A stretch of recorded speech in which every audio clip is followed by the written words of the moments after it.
Estamos de volta, mais uma semana, graça e paz, povo de Deus, graça e paz, Igreja do Avivamento. Vamos lá, o nosso café com palavra, palavra com café. Mais uma segunda-feira na presença do Senhor, que Deus nos abençoe nesse dia, amém? Deuteronômio capítulo 2, versículo 1, o quinto livro da Bíblia, a repetição da lei. Então, versículo 1, então demos meia volta e partimos para o deserto pelo caminho do Mar Vermelho, como o Senhor me havia ordenado, e por muitos anos caminhamos em redor dos montes de Seir. O que me chama a atenção é a parte B desse versículo, que diz que o Senhor tinha determinado a Moisés o caminho pelo Mar Vermelho. E quando a gente vai estudar a geografia dessa localidade, a gente vai ver que é um caminho sem saída.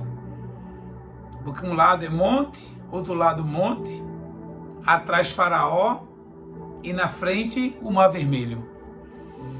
O que Deus quer nos ensinar para a gente iniciar essa semana? Nem todo caminho fácil é o de Deus e nem todo caminho difícil é do diabo. Mateus capítulo 4, versículo 1 vai dizer: tendo Jesus enjoado 40 dias, 40 noites, teve fome, e o Espírito Santo o conduziu ao deserto. Quem conduziu Jesus ao deserto? O Espírito Santo. Deus resiste ao soberbo, mas dá graça aos humildes. Não atribua todas as coisas negativas para Satanás, para o diabo. Tem coisas que é Deus por trás, operando em silêncio, o que a gente não entende no momento. Porque não era mais fácil ir por outro caminho? Não era mais fácil ir no caminho sem ser o Mar Vermelho, até porque dava tempo de correr? Porque aqui os soldados, pastores, ex-escravos, não podiam lutar porque estava com vara na mão, cajado, madeira. Vai lutar com pessoas com espada, cavalaria, porque o exército de Faraó era o maior de todos naquela época. Deus nos conduz por caminhos impossíveis, porque quer mostrar para nós o quanto, não que ele precise disso, mas nós precisamos disso. Deus não. Deus é Deus de ponto final. Ele poderia transformar pedras em pães na tentação com Satanás, e estava todo certo que ele é poderoso, mas ele não precisa provar nada para ninguém. Se tu és filho, claro que não. Mas ele conduz Israel num caminho impossível, para justamente mostrar para Israel quem ele era. Até porque esse povo estava em processo de libertação. Libertação da geografia, sair do Egito. Libertação de entendimento. Olha, Deus nos prometeu que sairíamos daqui do Egito e vamos para Canaã. Libertação da pobreza, da miséria. Um monte de libertação está envolvido. Deus poderia, Não, vamos para o caminho mais fácil. Deus pode fazer isso? Claro. Mas Deus ama nos levar para os locais impossíveis, para que o nome dele seja glorificado. Deus não levou Israel para caminhar na frente do Mar Vermelho para que eles morressem na frente do mar. Porque o discurso era esse no capítulo 14 de Êxodo, do 10 em diante. Moisés, não era melhor estar lá? Pelo menos tinha local para a gente se enterrar. Porque aquele povo não tinha sido liberto da mente. Por isso que Paulo vai dizer, olha, que a sua mente seja renovada, transformada.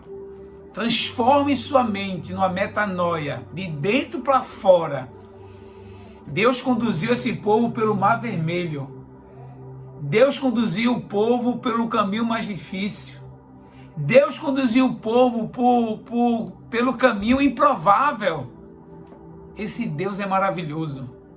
Talvez você esteja justamente sobre esse caminho impossível, improvável, mas saiba, se foi Deus que traçou, o mar vai se abrir. Se foi Deus que traçou, o nome dele será glorificado. Se foi Deus que traçou, os seus inimigos não te alcançarão. Que Deus te ajude a compreender isso, porque não é fácil, numa estrutura humana, a gente entender certos caminhos do Senhor. E a gente finaliza o que Jó disse no capítulo 42, 2. Bem sei que tudo podes e que nenhum dos teus planos, projetos, sonhos pode ser impedidos. Deus determinou e assim se foi. O povo chiou, o povo chorou, o povo murmurou, o povo reclamou, mas Deus tinha dito para Moisés: é pelo Mar Vermelho, Moisés. É por esse caminho possível mesmo, porque é aí que eu vou glorificar o meu nome. E Jesus é esse caminho, que para muitos é impossível, mas se tornou possível porque ao terceiro dia ele ressuscitou. E hoje eles abriu o caminho, como o Mar Vermelho se abriu, e temos acesso à terra prometida através de Cristo Jesus, o nosso Senhor e Salvador. Uma boa semana para você. Não se esqueça, se o mar estiver muito impossível, saiba que Deus está operando e Ele não perdeu o controle. Uma boa semana para você. O Mar Vermelho é para isso. É para se abrir mesmo e provar que o nosso Deus, Ele é poderoso. Que Deus te abençoe. Reclama não, tá? Bom dia, boa tarde, boa noite.